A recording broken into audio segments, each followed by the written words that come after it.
My disclaimer was clear on the warning label you received that said making me your queen was an arduous task that should not be taken lightly. But you refused to heed the caution, and instead you pushed ahead with false confidence and feeble attempts that gave rise to my hopes when your charms seeped through my thick layer of doubt, causing it to disintegrate. And your kisses sent shock waves to areas in my fleshy temple that had not felt the rush of a current in 100 fortnights, and led me to believe for a brief instant. But soon, as I had forecast, dark, forlorn clouds formed over the sun in my dreams, and reality began to hail down on my heart, bruising its susceptible shell, forcing it to harden and recoil.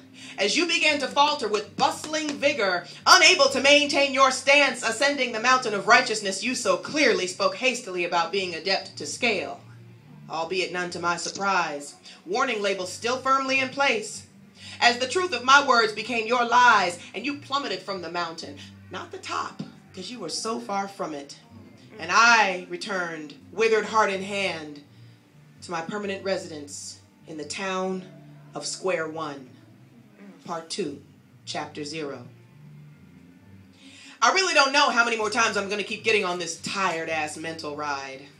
The one where I ask myself repeatedly what I'm going to do about this situation with you, which is a joke, because there really is no situation. All that exists is silence, and on my end, questions and sadness and what-ifs. You probably think I don't give a damn, that I'm selfish and heartless, and all the other things people call those who don't do the things they want them to do when they want, how they want, and for as long as they want. But it's just not so. I do care. I just don't feel there's a need for me to pretend that we're friends when I know perfectly well that's not all I want to be. Which is why I don't call, or text, or email, or send smoke signals, or transmit telepathic energy in your direction. Because the bottom line is, it doesn't make sense for me to pretend out loud when I can just be true to myself in peace. But the ironic thing is, I really have no peace, since the bigger piece of me wants the piece of us that lived at one time. Even though I know having a piece of you is in no way fair to me. Sometimes I just don't care. Because there are moments when I'd rather have a small portion of your soul for an even smaller portion of time than have none of you at all. And that's just the truth.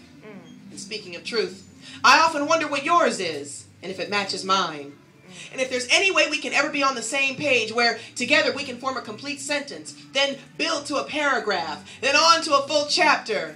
And eventually we'd have a book all to ourselves that would tell the story of our love with plenty of drama, humor, passion, mystery, and conflict, because no relationship can exist without a little discord. But in the end, we're solid, and our spirits are merged just right, and we're happy.